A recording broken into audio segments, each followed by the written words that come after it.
Good afternoon to Year 5 and Year 6. I'm really excited to be delivering the history lesson this week for both year groups because we are both starting a new joint topic about the ancient Mayan civilization. And because both Year 5 and Year 6 were learning about this, I thought I'll do both.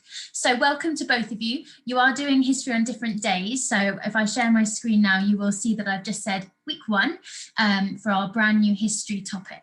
So today we're going to be able to explain where and when the remains of the Mayan civilization were found. Now I know you have both looked at different civilizations, ancient ones in the past, but hopefully this is new learning to all of you. Alongside today's lesson, we're going to be thinking about that big question of how would the Spanish conquistadors, a new word there, have felt? Now you're going to be thinking, I have no idea what that means, and that's totally okay because you are going to learn about it today.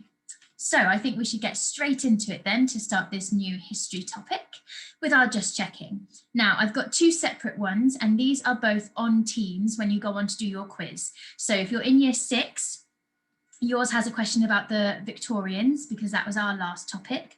And then elsewhere means what was happening at the same time as the ancient Mayan civilization, but elsewhere in the world.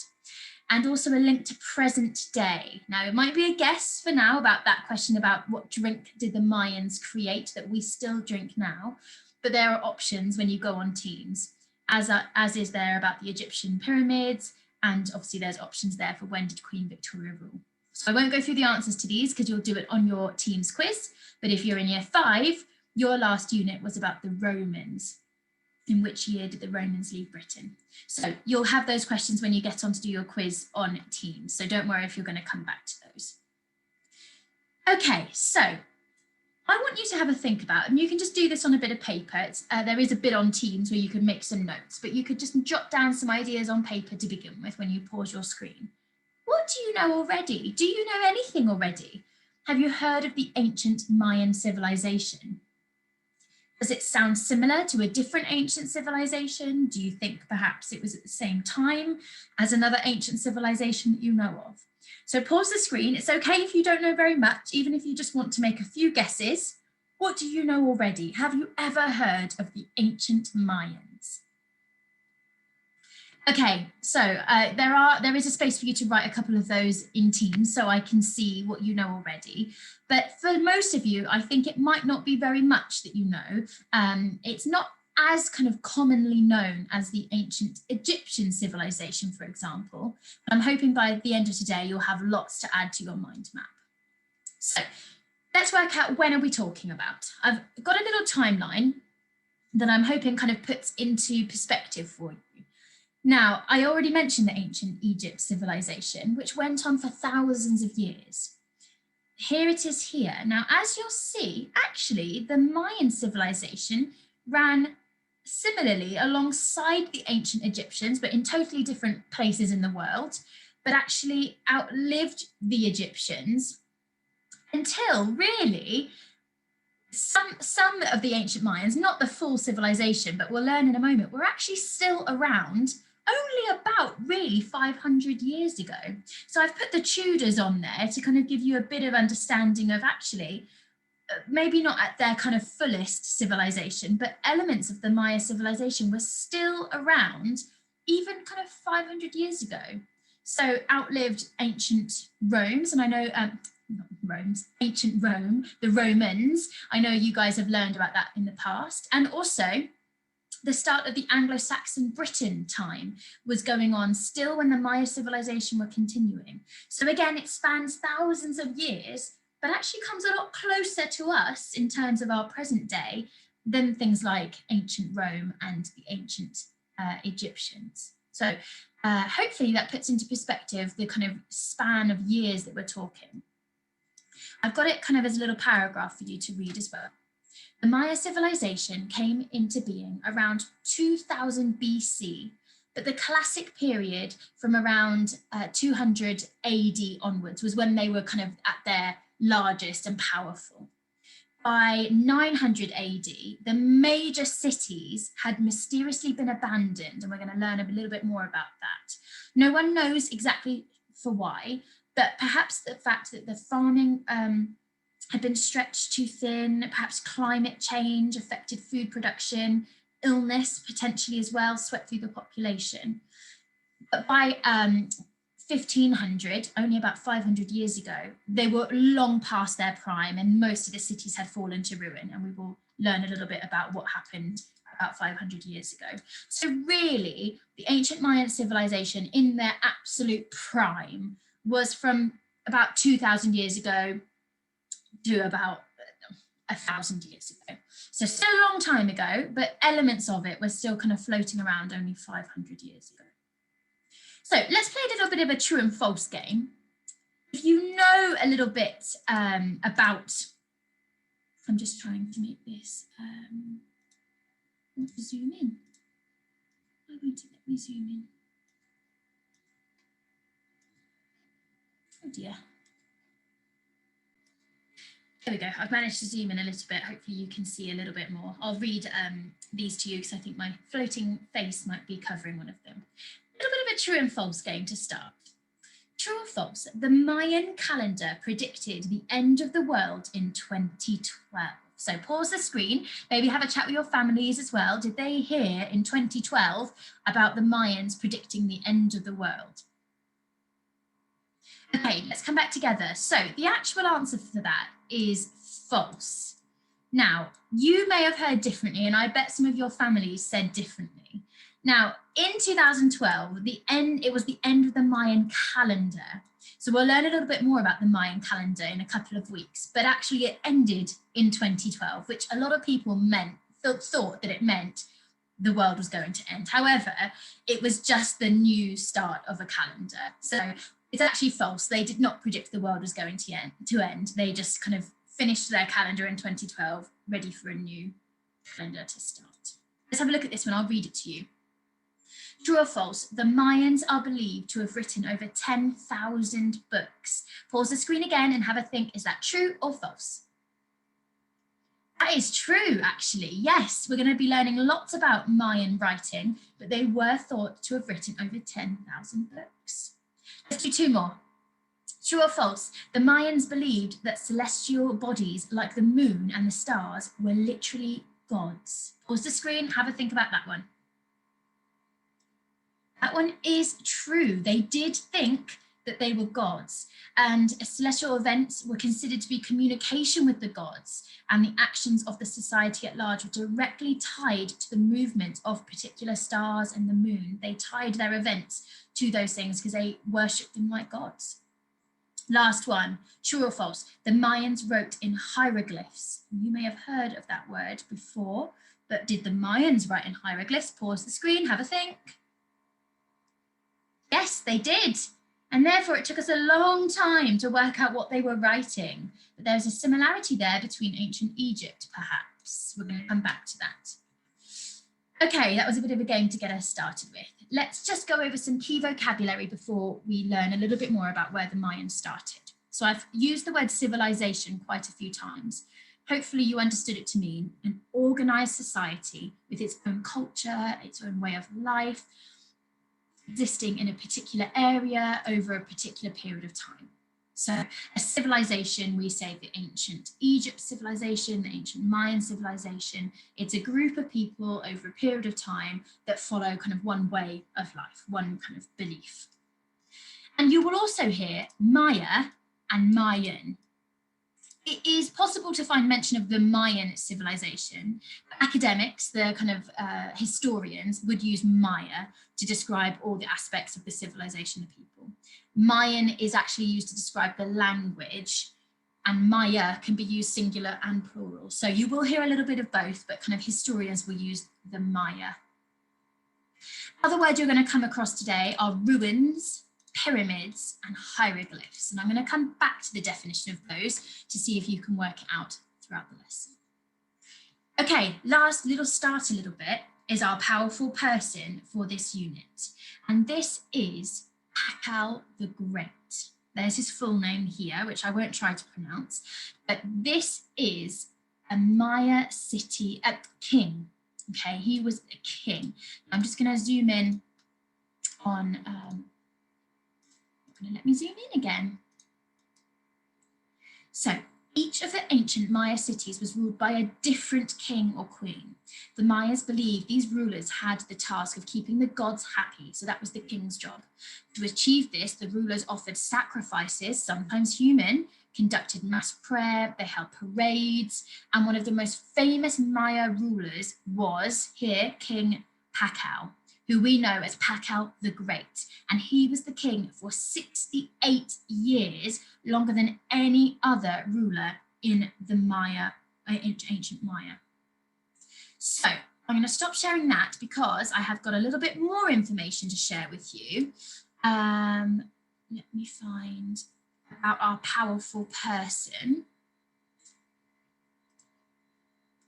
So here we are, the story of Pakal. So in 1948, Mexican archaeologist Alberto Ruiz Lullier was exploring the Temple of Inscriptions in a ruined Maya city of Palenque in modern-day Mexico. So that's a bit of a hint as to where we're talking about. The temple was full of hieroglyphs, a type of writing made up of pictures. They described the reign of the great king called Pakal, who was the leader for 68 years. Pakal became king when he was only 12. Because he was so young, his mother protected him and helped him to rule. And he became a great warrior and greatly expanded his kingdom east, as you can see. He even believed to have sacrificed and eaten a rival leader. Gosh.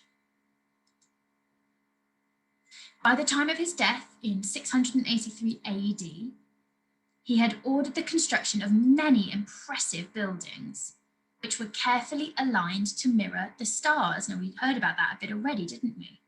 Ruiz noticed a series of holes in one of the temple's floor slabs and realized there must be something underneath. After 4 years of digging, he discovered Pakal's tomb. A huge stone slab decorated with amazing carvings covered a giant sarcophagus, which is a type of stone coffin. The carvings were full of meaning to the Maya.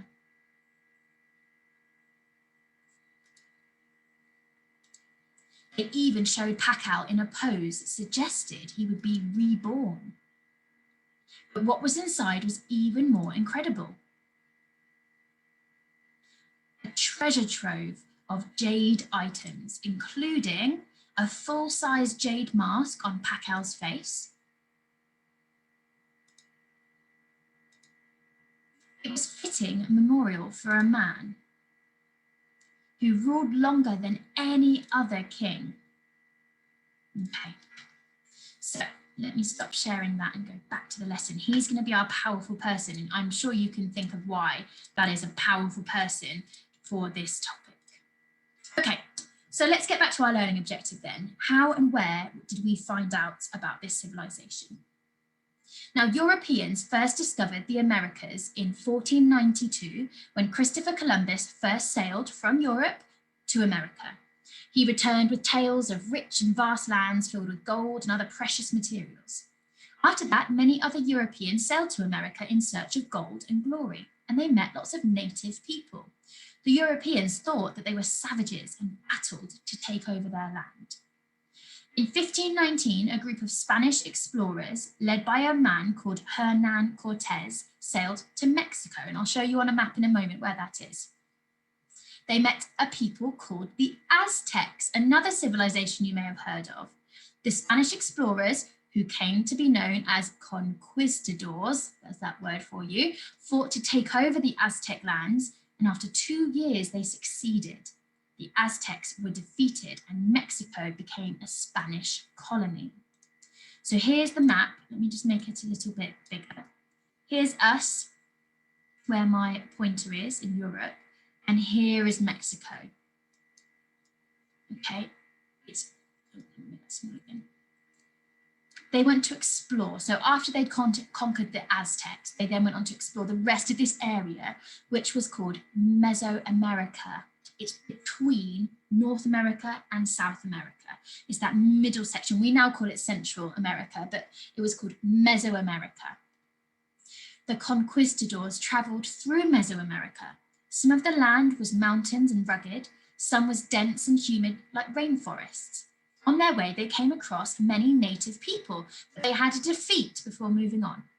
The conquistadors thought the native people were savages who were not as advanced or as civilized as the Europeans. The Spanish believed they had more right to the land than the natives who had lived there for thousands of years. So we would have a big issue with this looking back on it now. Actually, the Spanish had no right to that land, and it was the Mayans and the natives and the Aztecs who had owned that land for thousands of years. But the Spanish, the Europeans came in and they destroyed those civilizations. But one day, after all of that battling, deep inside a rainforest, the conquistadors came across something that amazed them. Have a look at this picture and think about what they started to find. You can pause the screen and really have a look at that picture there. Okay, here's some without the trees. I'm hoping you're starting to think what I'm thinking. They came across, and those 3 words that we used, ruins, pyramids, and temples. Some of them were in really good form. Some of them had been partially destroyed. But there are some stunning pictures of what they discovered. Abandoned cities, the people had all gone. And there was pyramids, there was temples, there was palaces. I want you to pause here and think, how do you think that these people would have felt when they discovered these cities? What questions do you think they would have been left with? We're going to need to come back to that. So pause the screen and have a think about those 2 questions. Now, it wasn't actually until about 150 years after that the Europeans and North Americans explored these ruins further. So although they did find them at that time, until quite a few years later did they really do some research. They actually found many more sites just like this, and they spent a long time really thinking about what this told them about the civilization who had lived there. Now, next week, we're really going to explore the artifacts that they found there. But for now, we can clearly understand how and where the Mayans were discovered. Now, sadly, when they were discovered, there was very few of the actual people left, and the people that were there or were kind of scattered nearby were attacked and destroyed by the Spanish invaders. But the main part of our information we got about this civilization came from the discovery of these abandoned cities. So there's 2 activities. If you're working from home, you're now going to go onto Teams and there is a quiz. You may want to go back and watch parts of this video again to make sure you've got all of that knowledge ready for your quiz. If you're in school or if you're at home and would like an extra activity, you're going to pretend as if you are a Spanish conquistador who arrives at the scene above. And you're going to write a short diary entry explaining how you would feel seeing these ruined pyramids and palaces and the questions you would have that you would want to find the answers to. So if you're at home, you can do that on paper as well as the quiz. So here's some vocabulary you might need if you are writing the diary. Ruins, civilization, the Mayans, hieroglyphs, we're going to be coming back to that next week, pyramids, explorers. And I've started you off here. Dear diary, we had been walking for many weeks when finally we arrived. An ancient ruin stood in front of us. Okay, remember, you need to cover how you feel and also some of the questions that it spurs in your mind. Okay, and just to finish off, to test your knowledge, what is the name of the region where the Mayan civilization existed? So you can pause the screen and have a final little check there. The final answer there is Mesoamerica, that central part between North and South America. Well done, guys. I'm looking forward to seeing your quizzes that you've done on Teams. And next week, we'll be finding out even more about this ancient civilization. Bye.